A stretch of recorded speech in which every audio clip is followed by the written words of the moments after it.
Welcome to A Cup of Gratitude with Amanda Schaefer. Hi, I'm your host, and I'm so glad you stopped by. This podcast is really for anyone, anywhere, anytime.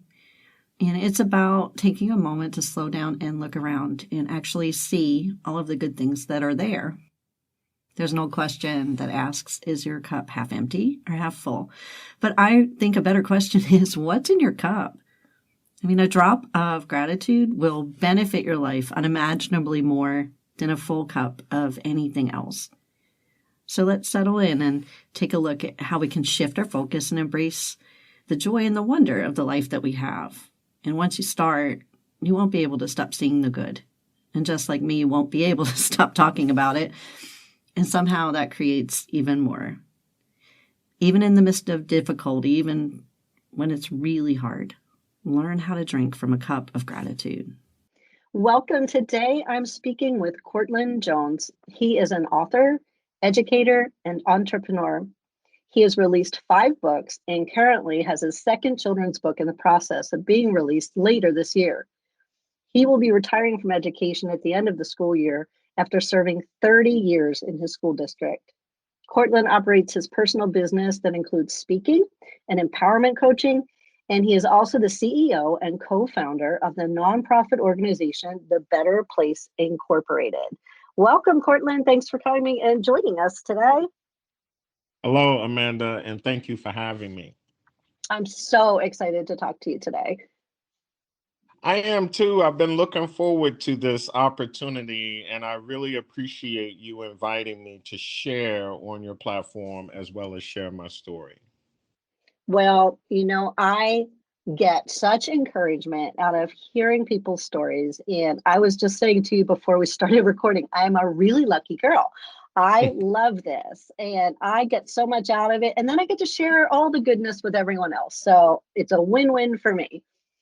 Amen. And I love the way you put that. It reinforces to me, because I currently teach writing. I've Mhm. discovered and learned so much from teaching writing. But I am reminded to share with my students how much writing and storytelling impacts our life on a daily basis, even if we're not the ones who are doing the writing and the storytelling. Absolutely. I agree with that 100%. Story is really the fabric of our lives. And there were tribes and peoples who did not have written language, but they had story. And, even the Bible, most of the Bible for the longest time in the Old Testament was just shared by story. And so if we don't tell the stories, they get lost. And so it's so important to share. Yeah, I agree. And it's funny, even in saying that, um, I decided to record my final year. I call it my farewell tour. And I just share little nuggets, tidbits about what the journey has been like moving towards retirement and recalling moments in my career that, for whatever reason, stand out. So I've been in reflective mode for the duration of this, journey of retiring, but it's been enjoyable to share that with others based on what you're saying. Yeah, reflection is so important. And it's one of the reasons why I always like to start at the beginning. I love to start at the beginning and see the thread of Jesus in our lives and see the places where God was working. And sometimes we don't see it ourselves. It's when we're recounting it that either others see it or we see it for the first time. We might have missed it when it was happening. That's why I'm a big fan of journaling, because I can go back. God talks in these large chunks of time, and I can go back and see some of the things I might have missed. Yeah, yeah. And when you mention journaling, I recall the year I was actually giving advice to a student, Mhm. and in one way to cope with the transition that was taking place in their life mentally and emotionally, as well as relationally, I suggested journaling, and I could clearly hear God say, "You need to do it too." and So 2003 was the year I recall being told by God that journaling would be beneficial, and I haven't stopped since. Yeah, absolutely. So let's do it. Let's dig in and let's start at the beginning. Would you tell us a bit about your childhood? Yeah. So my childhood, wow, that's a big story. And it's one that's still being understood even as I continue to take my life journey. Hmm. When I was a child born in Washington, D.C., the fourth of four children, my mom always told the story that my parents had actually separated already, Hmm. and then they came back together, and that's how I entered the world. So I came in the midst of the misfortune of my parents being separated and moving towards divorce. Wow. And by 4 years old, I had been sexually abused. And my mom admits later in life that she really didn't engage in the parenting piece the way that she knows she should have. Hmm. Um, so my life included abandonment as well as the divorce of my parents. Yeah. And being the youngest of four children, I really didn't have connection with my siblings Yeah. in the way that was, I guess, healthy and helpful. So I would say the biggest takeaway from my childhood was the abandonment, the abuse, and just not having that real connection with family that a child would need to grow up and Yeah. be healthy. I'm so sorry that that was your experience and that you had to go through that. Um, Honestly, trauma just can overshadow even those positive, good memories. I know during the traumatic parts of my childhood, I have a lot of trouble remembering anything else. You know, people have these memories of their favorite stuffed animal or tea parties or going to the beach, and I don't have a lot of those. Are those places missing for you as well? It was kind of the reverse. I feel like I did have good memories of Hmm. family growing up, more so events.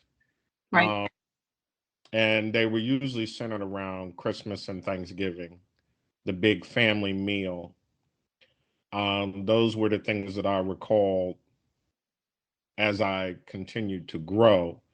But then Hmm. when I later on in life got involved in therapy, then the emotion associated with my childhood was able to be unlocked.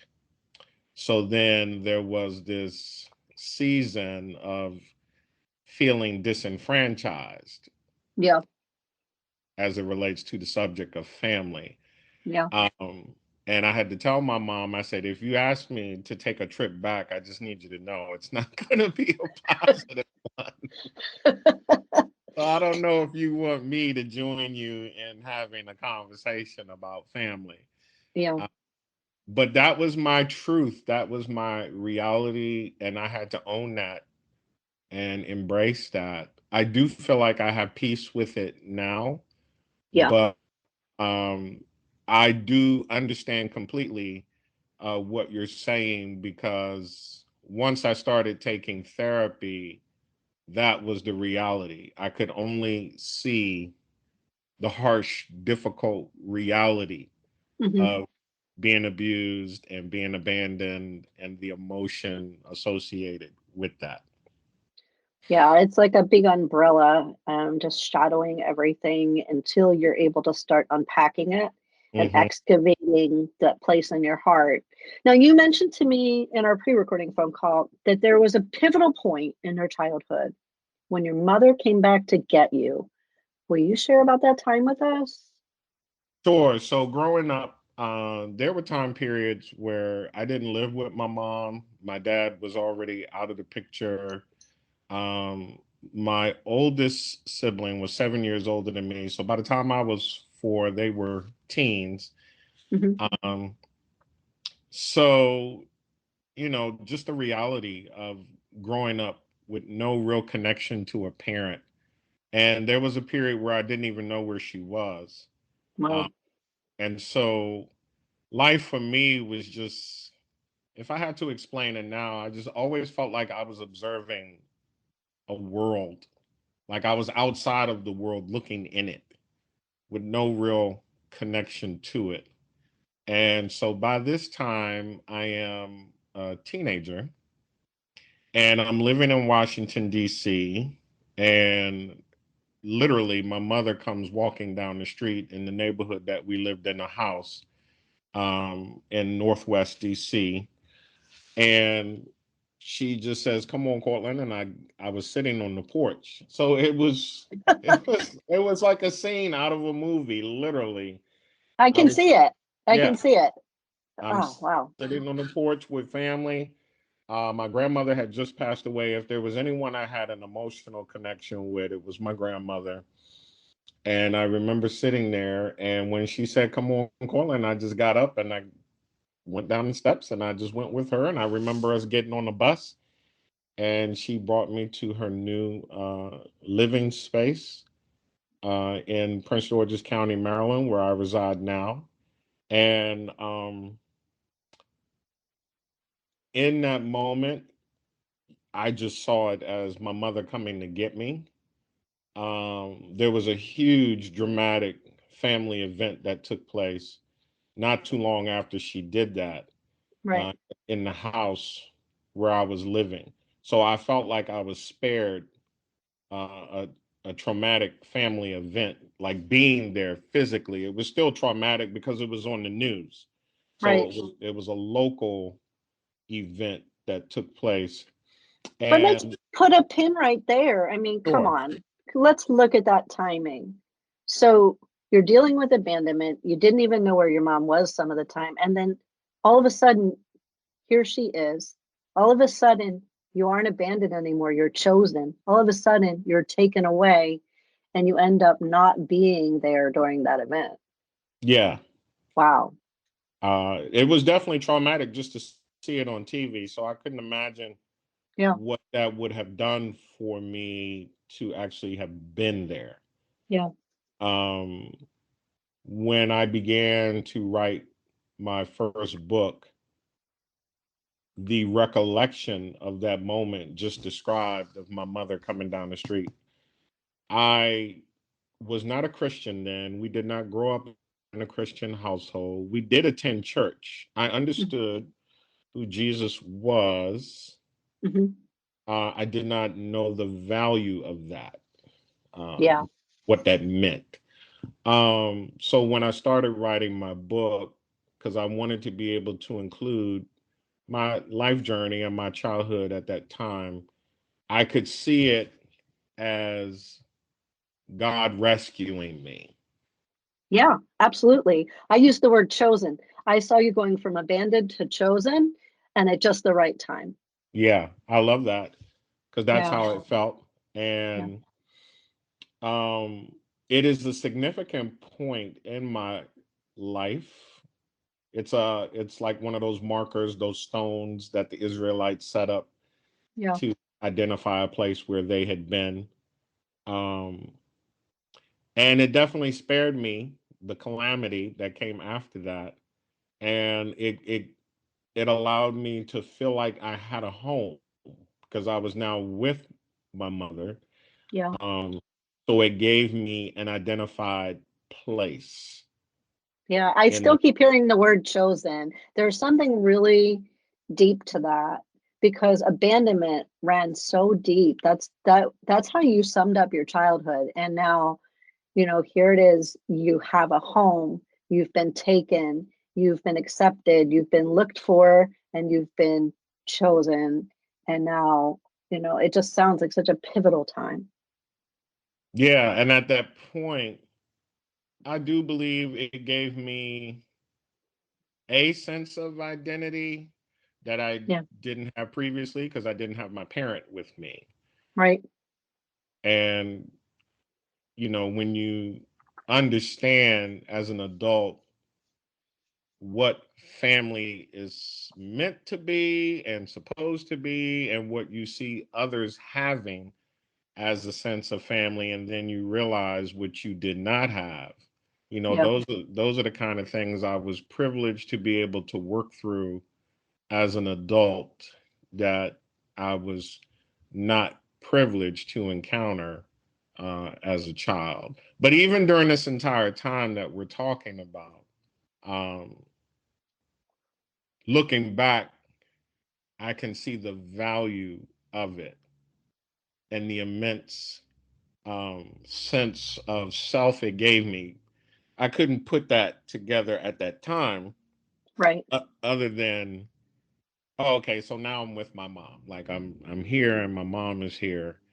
Um, the sense of self that gave me, the peace in my heart and my mind about where I am and who I'm connected with. That was definitely beneficial for me. Um, Surprisingly, I wasn't the best student, but somehow Grace made sure that I still, uh, performed adequately in school. I was a nervous child as a result of that, Yeah. quiet and reserved. Um, You told me you were quiet, but you also mentioned to me that you saw yourself as a good friend and you realized the power of listening.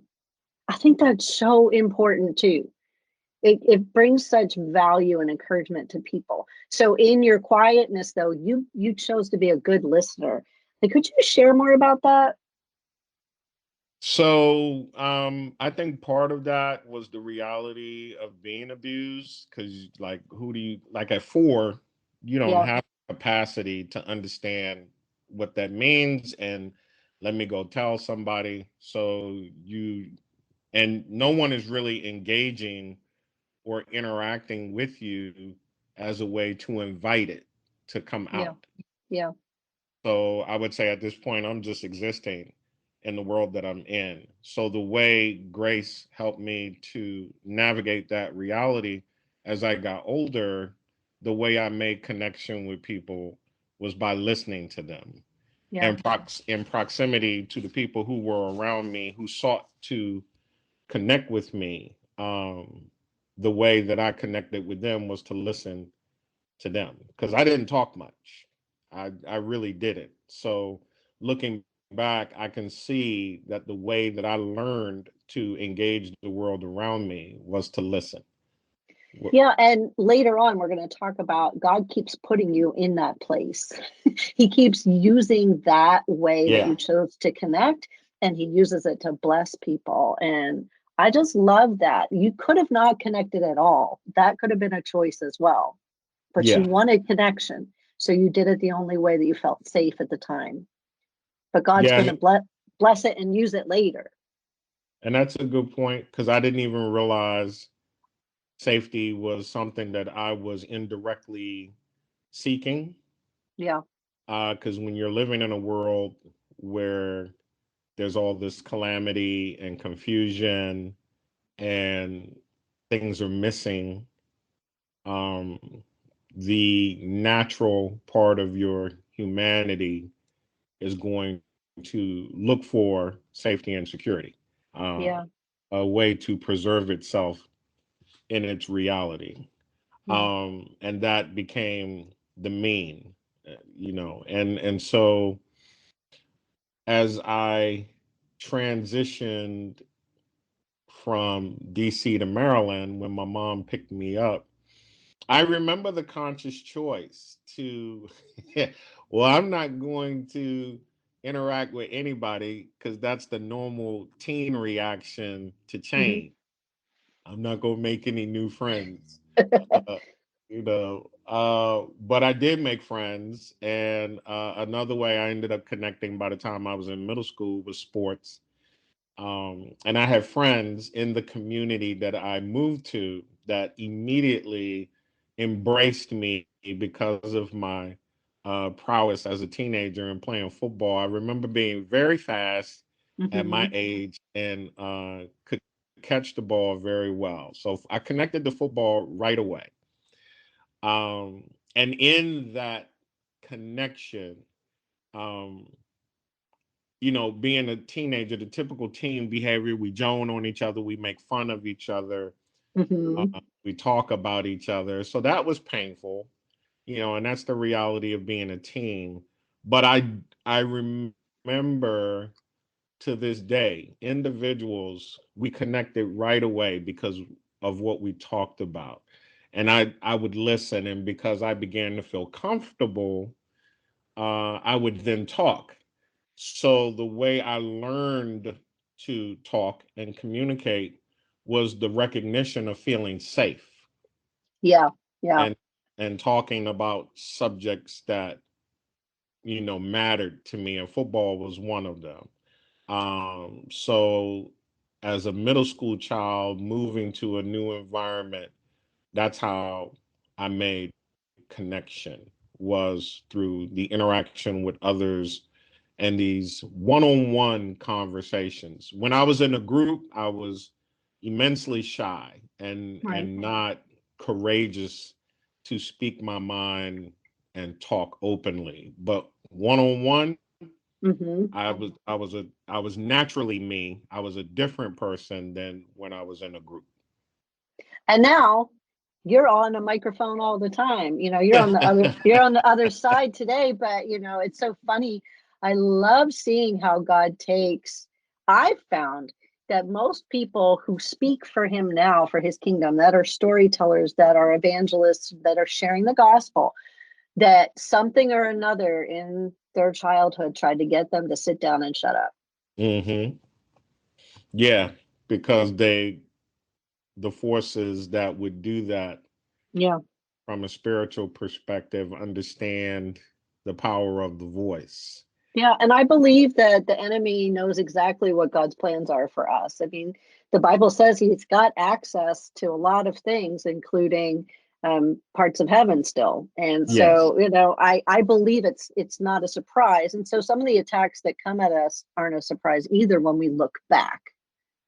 No, I agree 100%. And I recently had a thought this week, and the thought was about how certain things were beginning to happen after finding this place of peace and rest with this school year, after the challenging way in which it began. And I could clearly hear the still small voice of God say to me, it's just a distraction. And I chuckled because I was at this point of realizing, I had shared with someone how even though Nehemiah realized God approved of him going to help restore the wall and build the wall, and he got the people and they all joined in and they were doing the work, Yeah. that's when the opposition started. And so I felt like it was God's way of reminding me, oh yeah, the distractions are going to come, and you just have to decide what you're going to choose to focus on. That's right. I love that story because I love it goes further to say, so they continued the work, each man with a sword strapped to his side. Yes, being conscientious that you're in for a fight. Yeah, yeah. And the other part of that story that's really great too is that each one worked in front of his own like Mm, neighborhood, that we're meant to do kingdom building in the areas where God has us. yes, Yeah. Now you began to contemplate God, you said in your emptiness. yeah, And what happened as you began to think about him? You also had a friend who said something powerful to you. Do you remember what she said? I do. So this now is the point where I'm settled, living with my mom. I'm in Prince George's County. Um, by this time, I have graduated high school. Um, I've graduated college. when I think about connecting with the world around me through listening, it really showed itself when I was in college. To this day, I have people I remain in contact with, or people who in some way have reinitiated contact with me, and they each have consistently said, what I appreciated most about you when I knew you then in college, you were a great listener. Mm-hmm. I started hearing that consistently. I can even tell you the story of when I saw for myself this power that came from listening. So here I am now on the other end of this power of listening. Um, at a point in my life, I have my car, I have my job as a young adult. Um, so I feel like, okay, the next thing is the girl, and I should be straight because I'm on this quest for love. And in my mind, I rationalize that, well, obviously, once I get the car and the job, the girl should just come next. And that is not how it happened. So, It never is.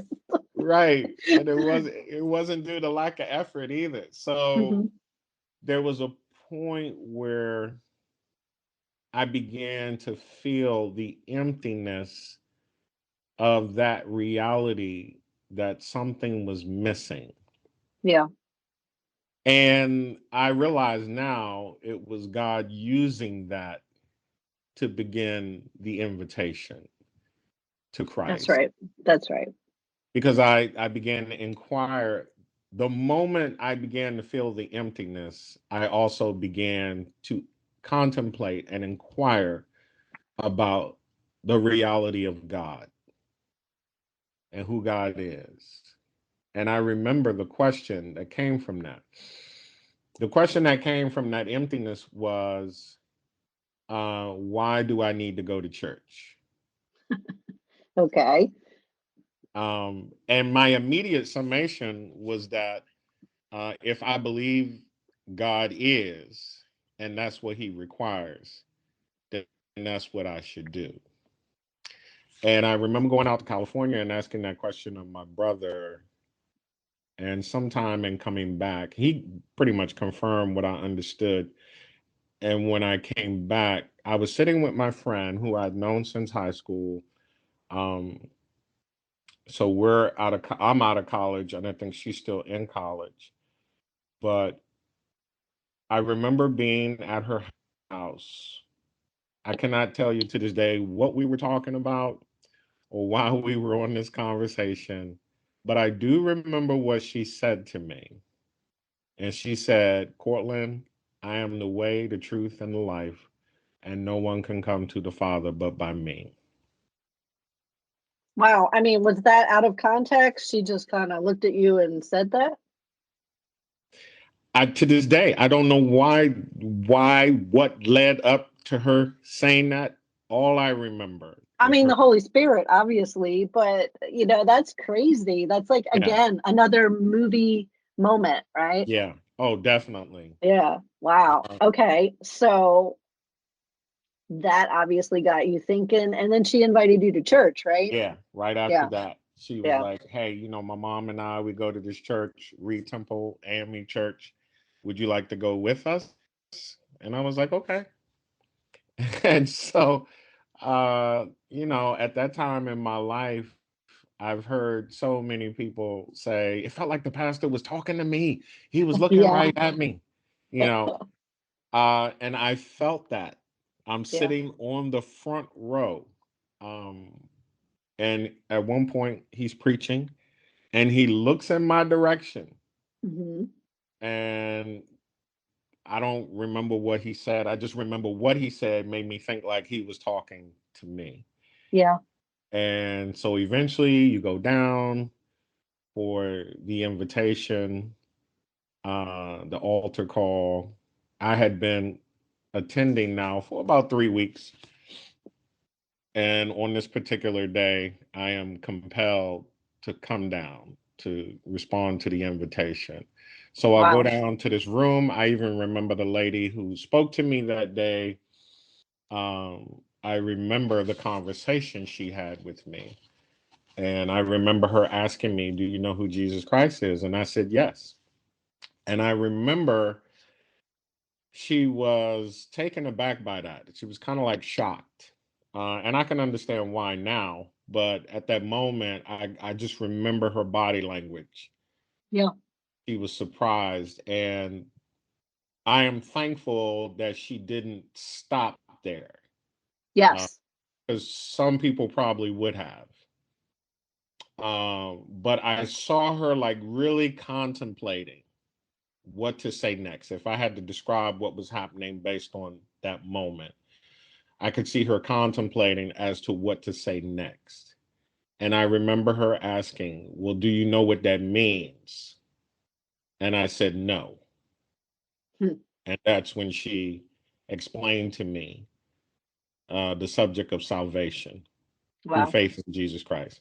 Um, and that was obviously after that, I went to Reed Temple on my own. I didn't go with my friend anymore.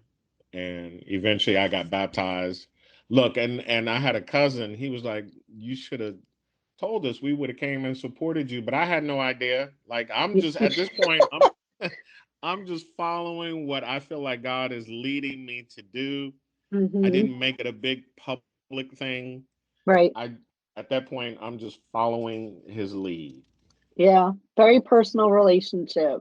Yeah. And I think that's beautiful. And then a few years later, and it was very personal what she said to you too, regardless. You probably don't remember what else because that is the truth you needed to hear. But Yes. a few years later, you went on a men's retreat, and it was the first time ever after all of those years that you ever shared about your abuse. What happened? How did you feel?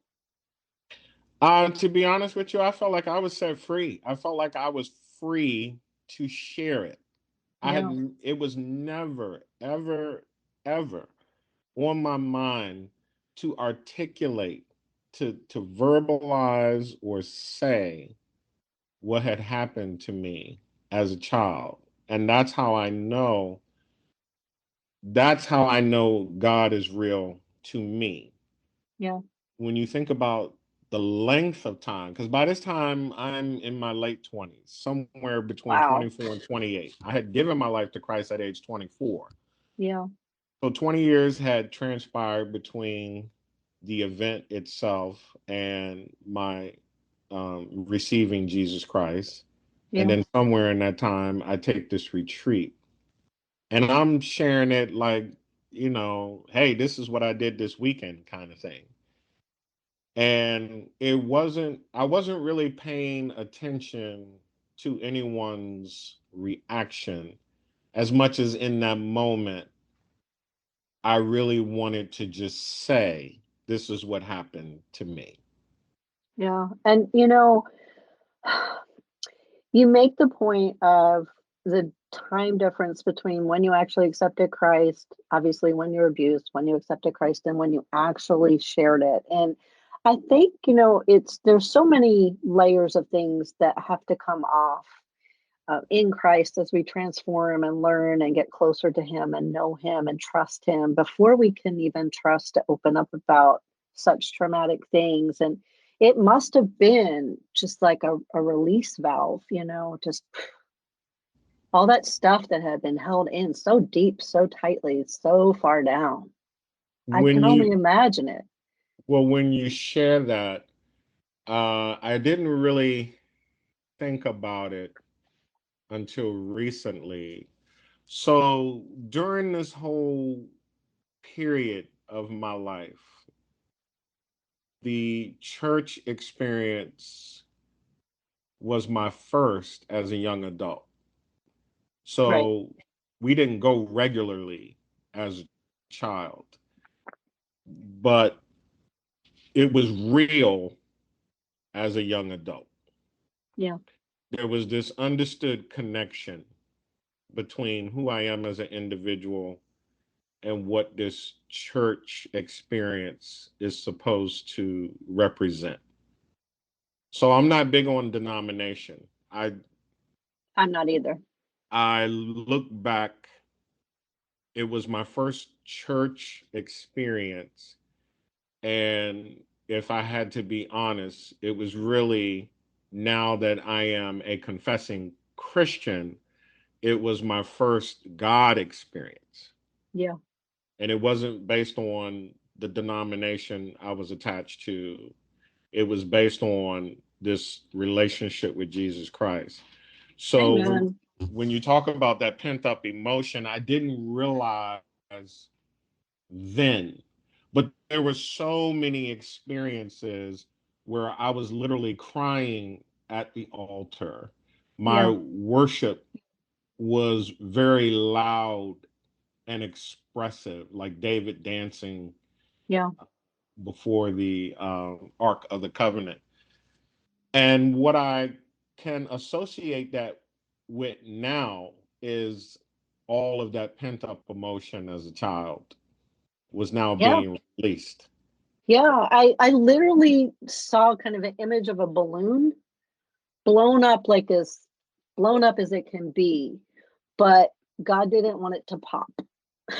And so, it started to come out, come out, come out, come out. And all of the joy of knowing him, all of that wonder of the presence bringing you peace, right, came up first, like you're describing, in the way that you worshiped, and in the way that you felt in that relationship. And then the very last little thing that had been trapped down so far was able to come up. Yeah. Our church was big on praising God, Yeah. uh, and celebrating God and worshiping the Lord through music, through our verbal praise, through hands lifted, Yeah. uh, which, if you were not familiar with, could seem kind of odd and peculiar. But because it was the custom, it was so easy to learn Hmm. and embrace. Yeah. I went to a church I would call the Frozen Children when I was little. Like, it was very traditional and nobody did anything like that. And I didn't connect at all and never met Jesus there. I accepted him at home, actually.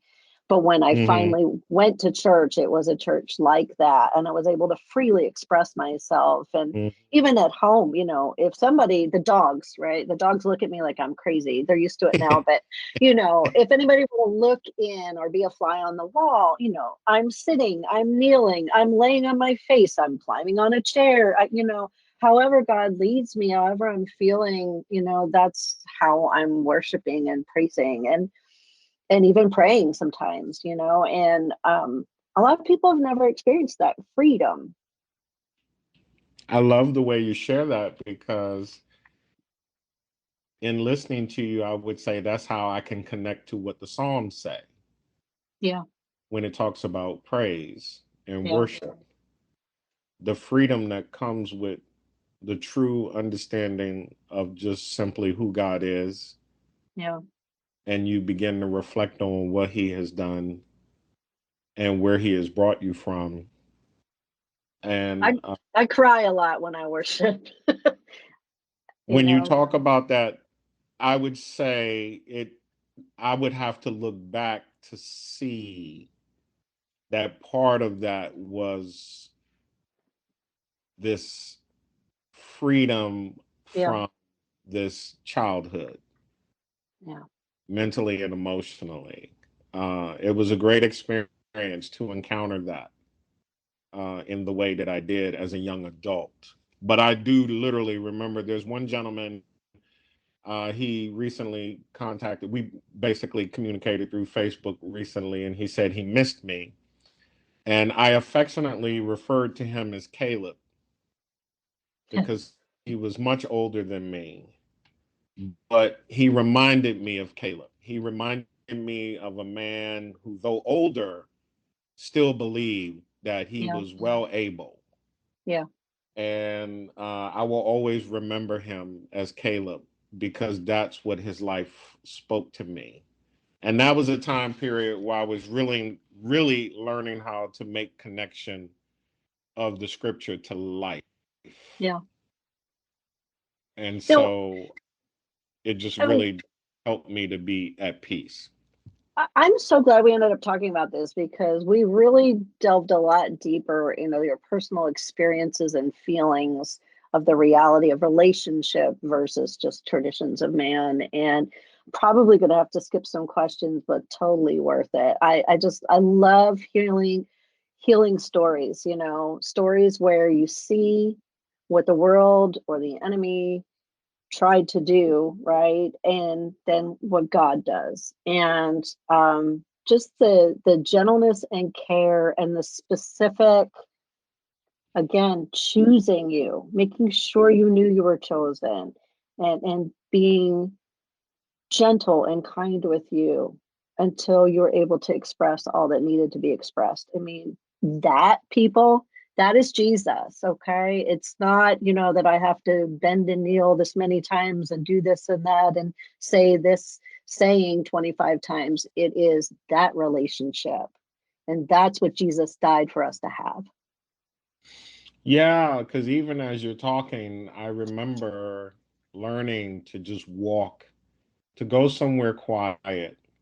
Yeah. And I can't say that that was something I concretely thought to do. I can definitely say I felt it was something I was compelled to do. The Holy Spirit was leading you and Yeah. catching you up for Yeah. all the good stuff that God had planned for you to do, which somehow or another, I'm looking at these questions in front of me, I am going to be able to put together and still address. So, okay, from that point, you got married, you Yes. ended up going to college for art, and you talked about a professor who showed you grace. And I really don't want to skip this one because Sure. I think that was really important. So, could you tell us a story about the professor who showed you grace? Yeah. So again, I'm not a Christian at this point in my life. I am a young adult. I am on my own.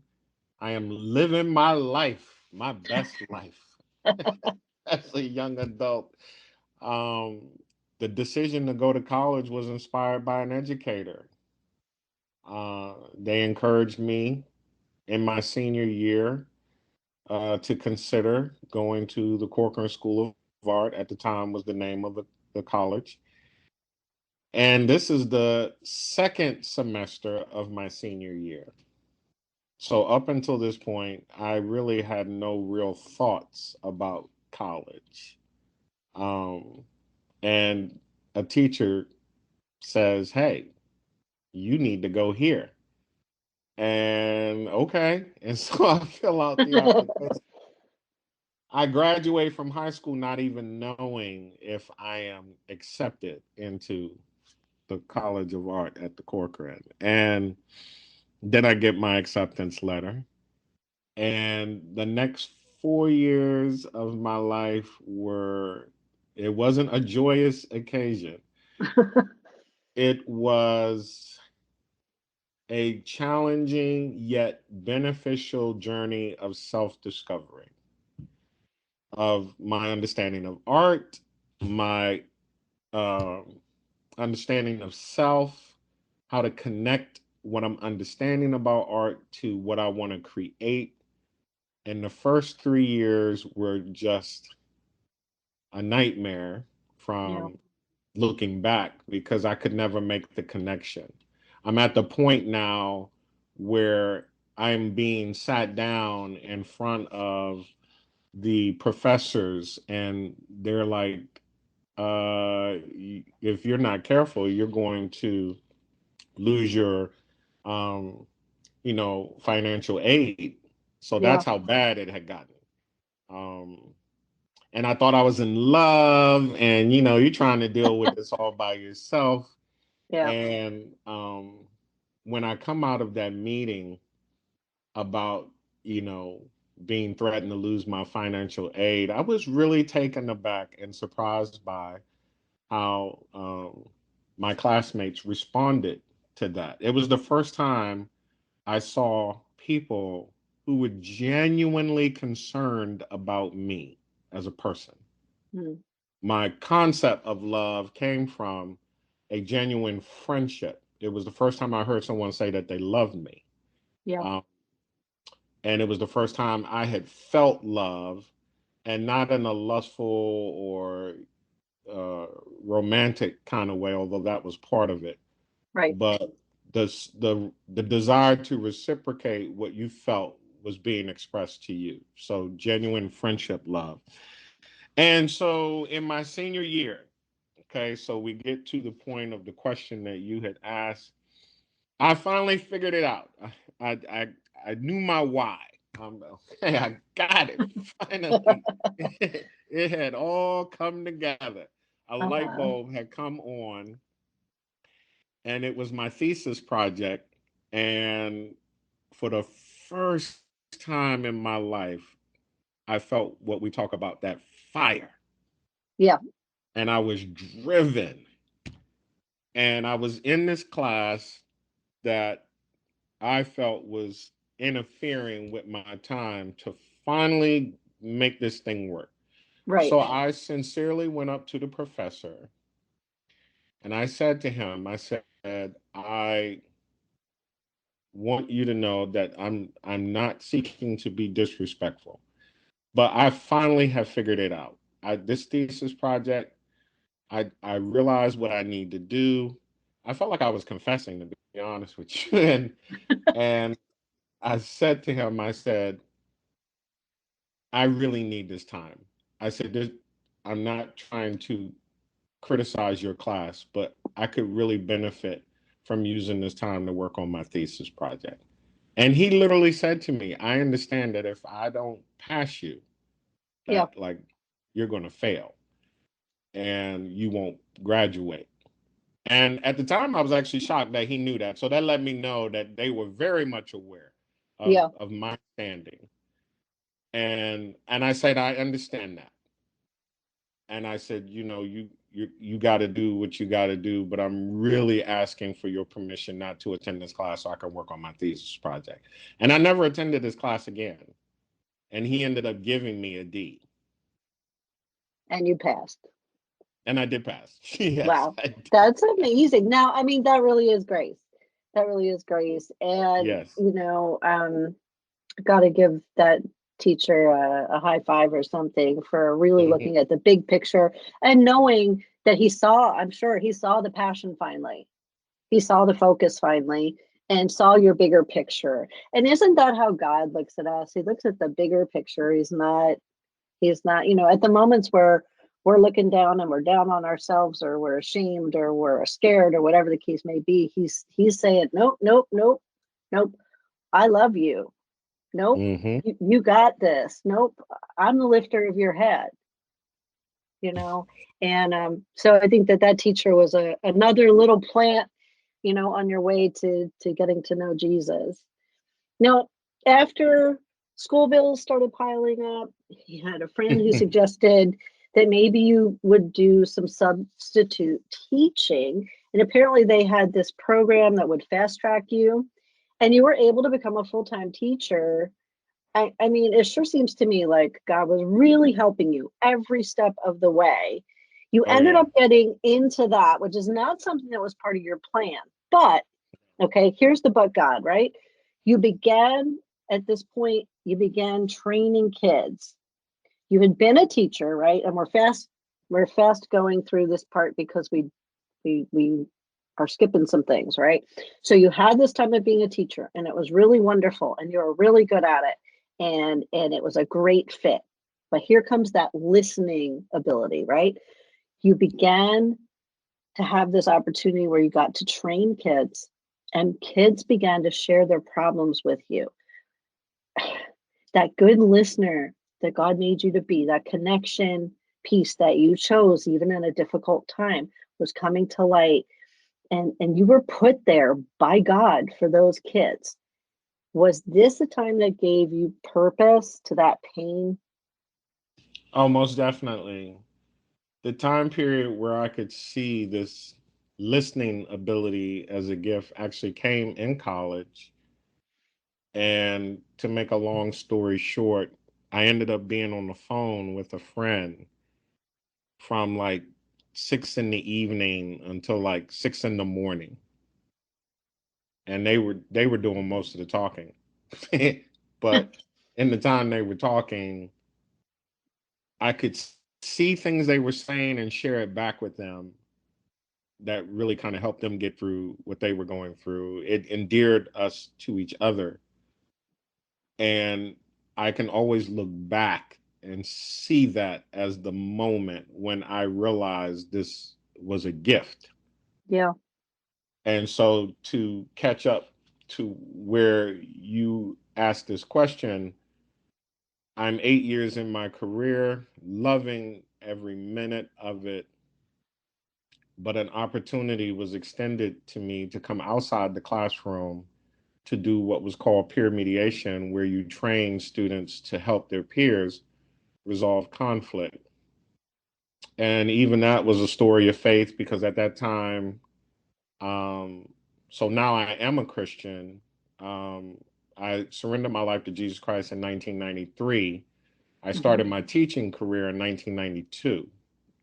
So we're now in year 2000. And the principal comes to me after one of my close friends comes to me and asks me about the peer mediation role. And I said, well, someone is going to have to come to me and say that they want me to do it since so many people were competing for the position. So the principal comes to me and he says, yeah, I want you to do this. And he said, but I need you to know that if you take this position and things don't go well, I can't just put you back in the classroom because someone else is going to have your position. And Right. I remember saying to him, well, it wouldn't be faith if I didn't take this opportunity because I would be afraid of losing my position. I said, so I'll Oh, take it. that's good. That's good. So I took it. Yeah. And the next 10 years of my career were an out of body, next level experience with Yeah. God in a way I would have never encountered. I met kids whose families were going through divorce. They themselves had been sexually abused. Kids started coming to me because of their personal challenges, Yeah. and they saw me as someone that they could really get help from. It Yeah. got And to the point where I just simply thanked God because of my pain, yeah. because it put me in a position to minister to so many young people. Yeah, that's amazing. I love the way that God redeemed that, and I'm sure healed you while you were helping those kids heal. And you had so much going on. So in that time, you had gotten married.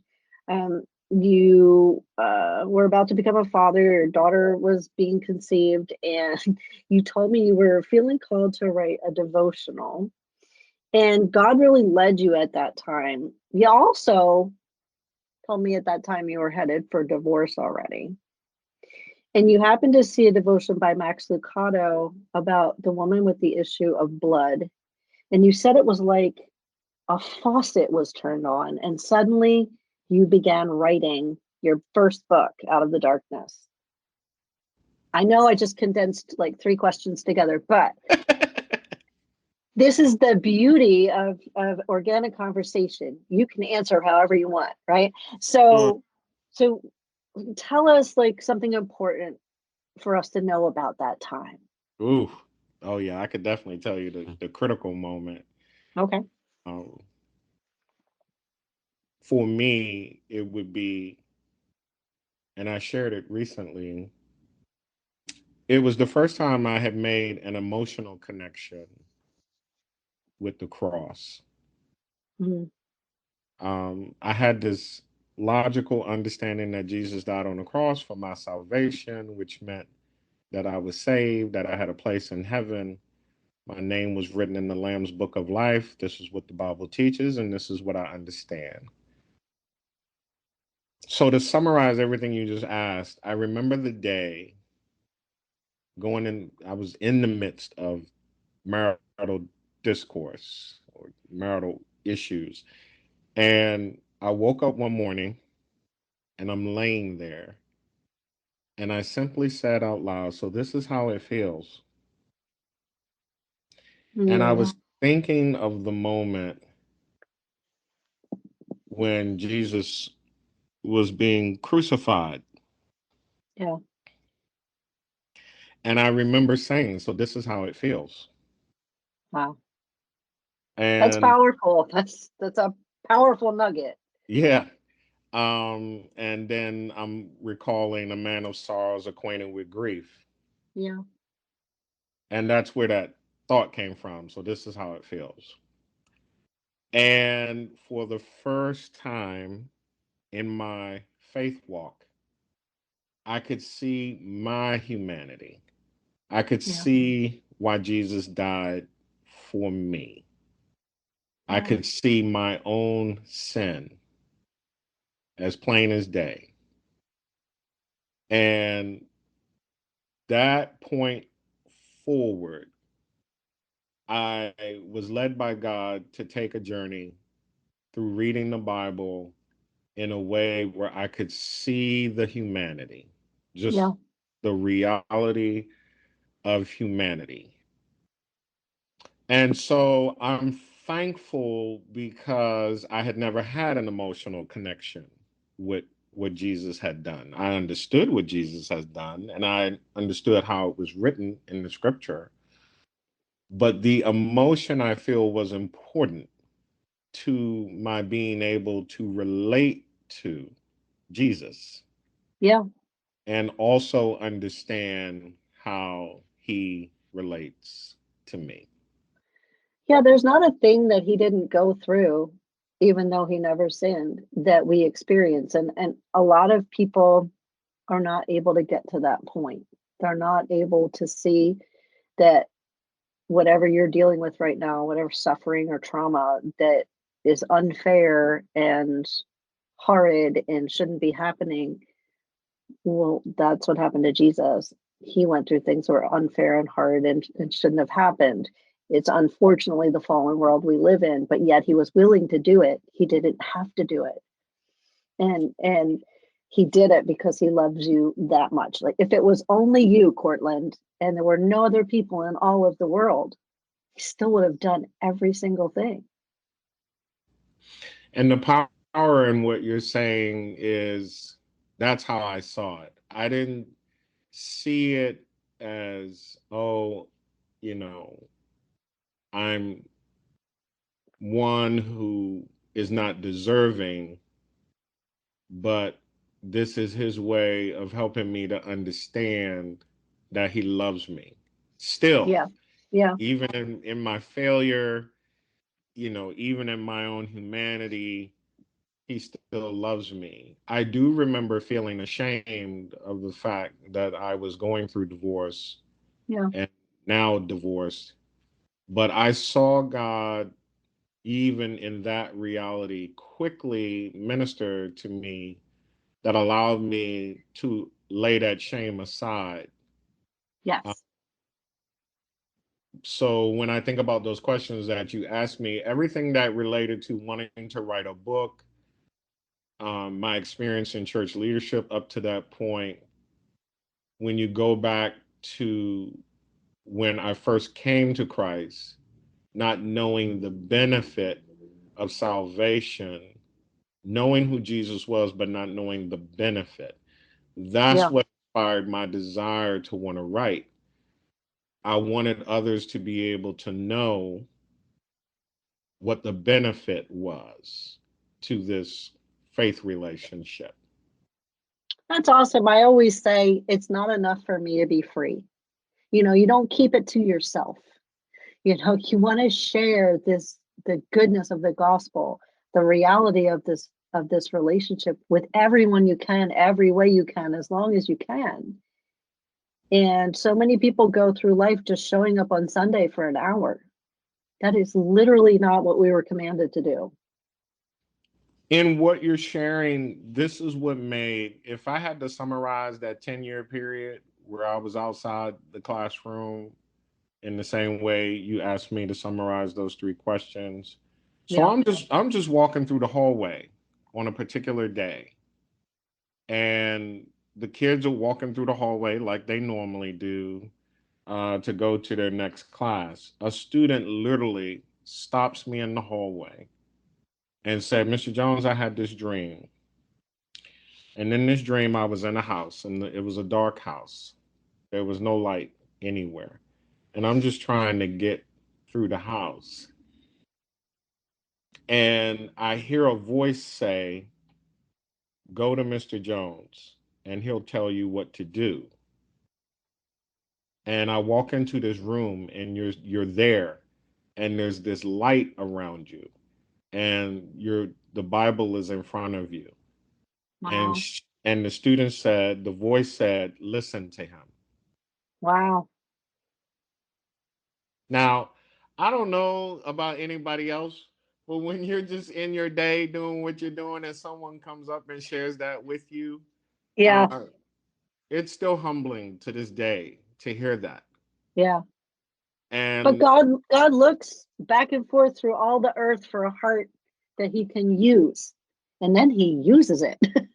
And you were one of those hearts. So as humbling as it is, for any of us to get to join God in his work, it also takes our part in being willing to go wherever he sent us and do whatever he asked, and also being willing to say, like, I need you. I cannot do this myself. And if you're contrite and you're in that position, he's going to pick you up and use you, and he's going to send people to you however he's going to send them. so that was what that time period was like. I was seeing God do things. It just really made the Bible real to me. I Yeah, felt that's like amazing. I felt like I was one of those Bible characters. You I were, you are. Yeah, Yeah, and it was just really enriching. And so, though my personal life was coming undone, um, I took solace in resting in what God was doing and knowing that He was with me and He was working out the reality of me being human. yeah, Um, and He really helped my children's mother and I move to a different place, a better place, once we got divorced that benefited our children. But even in that moment, I felt ashamed.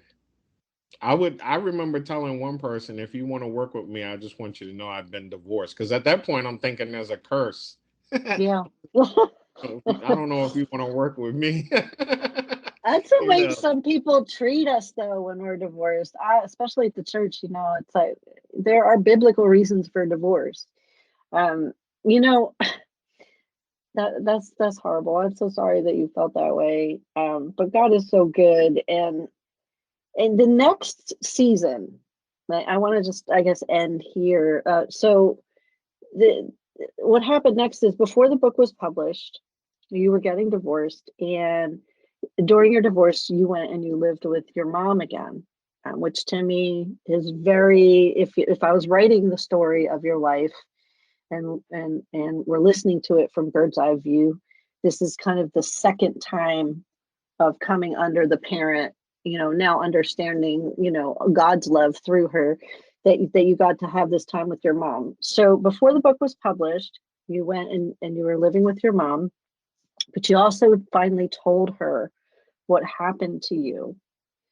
And during that time, also, your mom ended up going through quite a lot. I'll let you tell us, but there were several things in a row that happened. And so here you were, you're grieving, you're going through therapy, journaling, reading your Bible, and God's revealing to you all of these emotions and challenging you to grow in this time. So let's start with, what was it like to tell your mom what happened to you while living with her again? Yeah, so I knew at this point that I was making progress with my book, and the purpose of the book was to highlight the fact that I had been a child of sexual abuse and I experienced childhood trauma. I didn't go into detail, but I definitely wanted my readers to be able to make connection that if this was them or if they were going through some type of traumatic experience, that the grace of God and love of God could sustain them and get them through it. So, sitting down with her, I just wanted her to be aware. And like any parent, there was that initial reaction, like, what could I have done or how could this have happened? Yeah. And so I wanted her to understand I'm not sharing this with you as a way to try to solve the past, Right. as much as I just want you to be aware, because once I go public with it, I don't want you to learn that way. Yeah. Uh, so I think for me, it was always wanting to not have her worry. My mom, in light of your question, uh, she has suffered with mental illness for pretty much my lifetime, and I'm Right. 54. Um, and she had two bouts of breast cancer. Uh, she was diagnosed with type 2 diabetes. She has tarka dyskinesia. I mean, my mom has gone through. Uh, Yeah. she's still here today. She even got COVID. Yes, she did get Yeah. COVID, Wow. and she physically cannot take care of herself, so she's in a facility that provides her care for her on a day-to-day basis. Hmm. But she is a testament to grace and faith and learning how to just live and enjoy life, and that's what I Yeah. seek to do now because of that. But in telling her, it was liberating in that way as well. Um, Having the privilege of living with her as an adult, because I didn't seek her out. I was actually trying to find someone else to live with, and she found out, and she was like, "You can come and live with me." Um, the significance of that is that she had Section 8 housing, and so she really wasn't supposed to have me live with her. So she was taking a risk herself. Um, but in allowing me to live there, it allowed me to get my life together. Yeah. And so here we are again, as I was as a teenager, my mother saying, "Come on, come with me." Yeah. Um, and if recently reflecting on that moment, those two moments, critical moments in my lifetime, I had been reflecting on that before this interview within the last year, because now I now have my own living space. But I was with her for 8 years as an adult after divorce. And I could look back now and see two critical times in my life when I needed love the most. My mother was there for me. Wow. And so for me, it didn't matter what did or didn't happen growing up as a child. I can say without reservation, my mother loves me, and I can point to two times in my life when that love was most evident. Yeah. And that's the foundation by which I'm able to look at family in a way that is harmonious and gives me solace when most of my understanding of family is based on pain Yeah. and suffering. So I'm grateful for that love, because even now, having my own living space, everything that was taken from me during my divorce has since been restored to me. Yeah, absolutely. And I just love the picture of God as parent working through your mom, choosing you, providing for you, saying, "Come with me, just give me your hand, come with me." You know, we can't get any more simple than that, but so powerful. And having family redeemed in such a personal way, and you being able to be there with her during some of her hardest times. It's just a beautiful story, and I love the way that God writes our stories. And there's so many things I want people to know about you, and I want everyone to know that I'm going to be putting in the show notes ways for you to check out what Cortland's doing, his books, and all of the great things that he's up to. But let me tell you some of the things. So after he released his first book, he launched a business, C. Jones Enterprises, which is multifaceted. And he's also CEO of a nonprofit, Better Place Incorporated. And that is like my favorite of all the things you do. You help youth publish books. I think that's so amazing. Mhm. And then you went to a conference where you were a presenter and you realized you wanted to start your own podcast. You began with a co-host and now you're a solo presenter. I mean, you're constantly either listening or speaking. You're always pouring into other people. I mean, look at your life. You're a cup that overflows. You want to talk about a cup of gratitude? You're a cup of gratitude.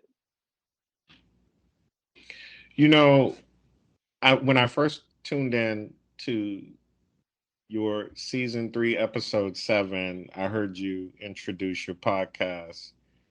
And I love the way you introduced it. That resonated with me. My journey of gratitude began personally in 2018. I think it's interesting in 2022. I mean, this is just God, really.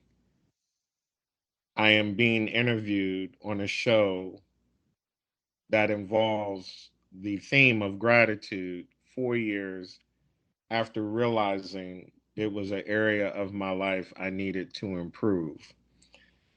Um, in 2018, my life was actually going pretty well as far as what I desired to accomplish. Um, I was actually at the University of Connecticut on campus. Mhm. It was right after a speaking engagement, and I'm sitting in my car, and part of my internal dialogue was not being happy about things not happening yet that I desired to see happen. And to God's credit, He just simply says to me, Cortland, everything you said you wanted to do when you retire, you're doing now. I know. I can laugh about it today. It was a it was a humbling experience to hear him say that. So I Yeah. paused and I thought about it, and I had to say to myself, you know what? On some level, you're right. I am doing everything I said I want to do when I retire. And from that moment, I realized in order to ensure that I never have to have God remind me of that again, I need to practice gratitude and Hmm. appreciate what is instead of focusing on what isn't. And how ironic, I didn't think about it until this conversation that Uh-huh.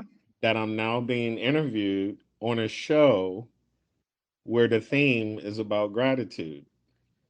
Yeah, I love God's sense of humor, and he doesn't miss any detail. And Right. I love that you shared it, but he knew you were going to recognize it. And I think it's wonderful how he works. And you're right, gratitude. That's what I found out. I started choosing gratitude during one of the worst times of my life because I realized it was my response to the grace I had received. Like, what else can I offer God but thanks, right? And so I started looking around, even in the midst of really yucky things, I could look around and see goodness in everything he had created, in moments that he had allowed, in blessings that I would receive, and that I didn't deserve any of it. And I started becoming expectant. And I think that's what happens. My daughter is a therapist, and she talks about in your brain, the way God made our brain, you can create a neural network. You can choose blessing or curse, right? It's biblical. If you choose blessings, you're going to more easily be able to see blessings. If you choose curses, you're going to more easily see curses. If people get trapped in bitterness and anger because that's where they're at, so when we choose gratitude, it really isn't a little thing. It's little thing after little thing that creates this reality. And I can confirm that. I can testify since 2018, I've been more at peace, more grateful. I've experienced more joy, and I've had some painful moments Yeah. since 2018. And I recently can see my pace of life has slowed tremendously. I'm more open to God's timing of when He decides Yeah. something should happen instead of when I want it or think it should happen. Oh, I gave up on trying to be in control a long time ago.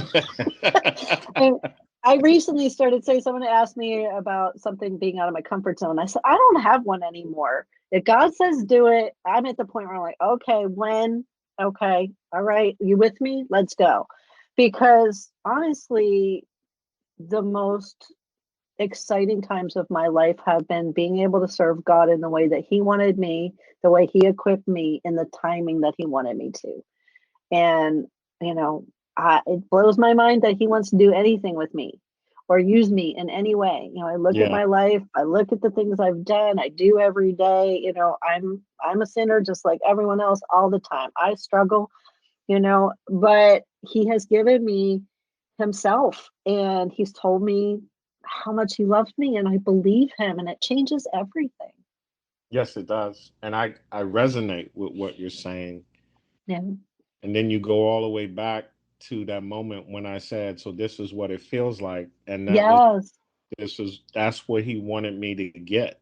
What Yeah. you just said is what He wanted me to get. Because you're still trying to figure out how you can cross every T and dot every I, and how many things can I do to Yeah. uh, feel loved and know that God loves me, or how many good things can I accomplish to feel some sense of like I'm somebody, in the Yeah. kingdom. And yet all God wants us to do is to rest in the knowledge and understanding that we're loved. Yeah. And to someone said this to me today, one of my former students, they thanked me for giving them a shout out. And I said, I had to. I said, as good as God has been to me, I'm at a point now where I realize I need to do the same for others. Um, so, and it's not even about feeling like I'm at the place I've arrived where I Right. want to be. It's Right. more about recognizing how good God has been in my journey.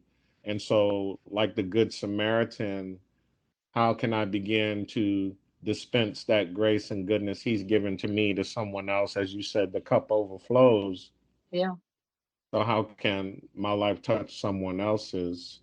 On the subject of that student, that child that we're helping to publish. So our nonprofit was born out of the book that was written out of the darkness. Yeah. And my colleague Shauna and I were talking about what could we name the nonprofit, and she mentioned the point in my book where I talk about telling my one of my friends who was also married. He asked me, how do you deal with the anger? And I said, I just need to get to the better place. Mm. That was the whole focus after divorce. I just didn't want to be where I was. I wanted to get somewhere else. And writing the book helped. Writing the book helped. Publishing the book made me realize God's word is true when it says that He works everything together for good. Yeah, It's one thing to hear that. When life is going well, you don't really see it. that's right. But when your life is in an upheaval and Uh-huh. you have no way of understanding how this is all going to work itself out, and Hmm. then he does it, then you're like, oh, okay, because I wouldn't have been able to see how this was all going to work out, and That's and right. and he did. So it's born out of that and wanting youth that we know that have that passion to want to write and publish. This is one of the things that we seek to accomplish through the nonprofit. Well, I think that's amazing. And I'm going to have all the social media links and all the ways for people to take a look at everything that you're doing and the new book that's coming out. And the last question that I want to ask you is the one I ask everyone. And honestly, I think this is the perfect time for you to answer it because you've just talked about all this transformation and all this hard work God's done in you. So, if you could go back and give your younger self any advice, what would it be? Pursue your passion. I'm looking at my son right now. I see him as the younger version of myself. What I didn't have that he has the privilege of as a engaged parent. Both of Hmm. his are engaged in his life. But from a father standpoint, I didn't have that. I tell him now I have the wisdom and resource to pursue my interests and my passions. One of Yeah. them obviously is sharing my faith in Jesus Christ. But as a writer, as an author, someone who also aspires to want to write and illustrate children's books, these are things that I wanted to do when I left college. I knew I wanted to do it. Knowing what I know now, I would have told my younger self, just go for it. Just Yep. understand what needs to be done and do it. Um, and God has shown He will work it all out in His way and time. But even as it relates to my passion in Christ, it is hard for me, I can't speak for anyone else, to try to do things that aren't aligned with faith in some way. So learning how to incorporate my faith in Jesus Christ without it being awkward or feeling as if I'm being preachy or Yeah. all those kinds of things. And also without fear or reservation of recourse. Yeah. Uh, just learning how to be fully me and pursue that passion in a way that allows me to feel like I'm enjoying the life that God gave me while also bringing enjoyment into the lives of others. So pursue that passion. What is that passion? What I would liken what I do today, it's my staff. God gave Moses a staff. Hmm. The things that I do is the staff that God has given me to bless the world around me. And whether it be through poetry or writing or drawing or talking or listening, I've been given this tremendous staff, and my desire is to make use of it as much as I can, as long as I can. Awesome. Well, that is a very wise and awesome answer. And I see you doing that. And I'm so glad that we've become friends and I can continue to watch all the good things that you are sharing with the world. And you're part of the podcast family now. So, like it or not, you're part of my family and, and we will stay connected. I just loved this time together. So encouraged by your story in the ways that God has used your life. Thank you. I am too. I really appreciate sincerely the invitation to join you. I do appreciate the opportunity to share my story. I'm thankful and grateful that you wanted to connect with me in that way. I would say the pandemic helped me to see the value of social media on a different level Hmm.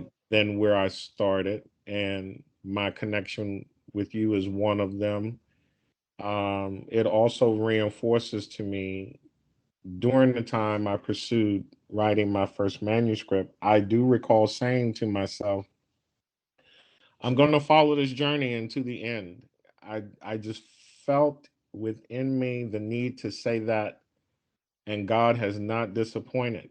And I don't know if we would be talking today had I not published that book. So I feel like that book has really changed my life I in hear ways that, you. yeah, I don't I think hear I you. could have imagined it.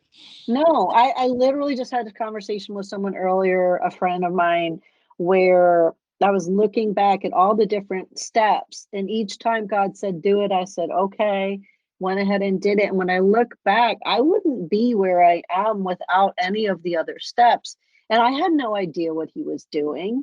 I never even listened to a podcast before I moved here to care for my parents, and it was God's kind of response to my saying, like, hey, I'm not getting to share you, I'm cut off, this doesn't feel right, I'm not able to really work on books right now, I don't have enough time, and I can't go out and speak, what can I do? And the next thing I knew, I was getting a microphone and converting a closet in an old farmhouse.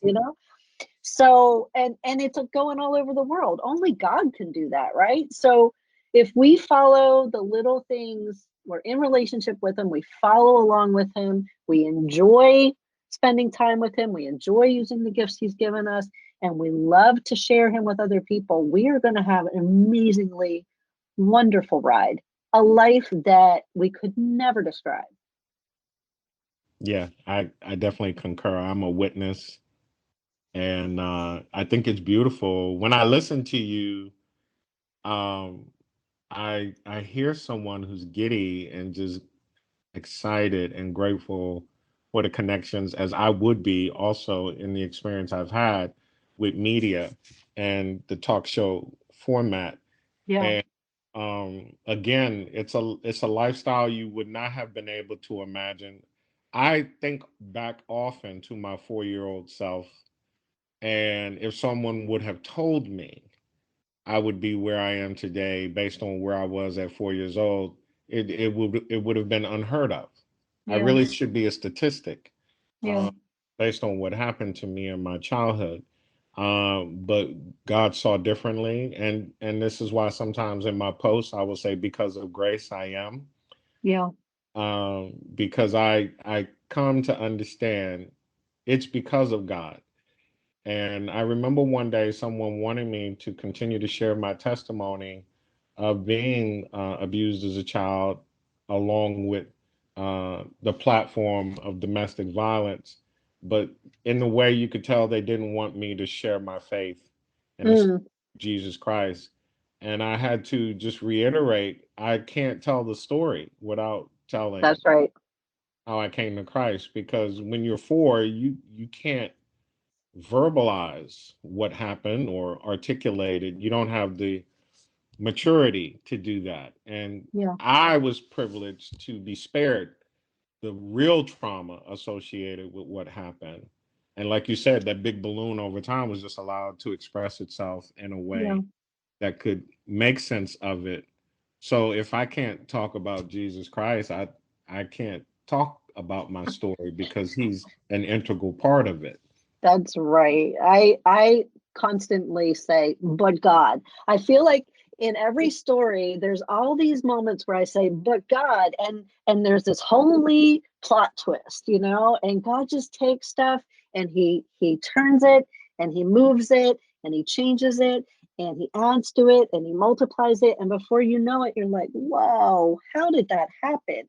And I'm never going to understand it, but man, am I thankful for it. And I see that in your life, and I know we'll be doing something together again for sure. I'm always coming up with new things that God's like, hey, how about that? How about a video? How about it? So I'm sure I'll be looking to link arms again, and I'm just so grateful for the time we've had together. Looking forward to being able to get this story out there in the next few weeks, and I'm really grateful for the new friendship, Cortland, and I hope you have an amazing day. Thank you. You too, Amanda. I am grateful as well. And I, again, just want to sincerely thank you for allowing me to share my story today, as well as share your platform. Oh, it is my honor. Hey, so I just want to thank you so much for spending your time with me. And I want to challenge you to go out today and to just take notice and to stop and really look around and find at least one good thing, one thing to be thankful for. You know, if you do that today, you're going to find so many more things tomorrow without even trying. Because once you start, you begin to see what's always been there. And if you need a refill, you can come join me again for another cup.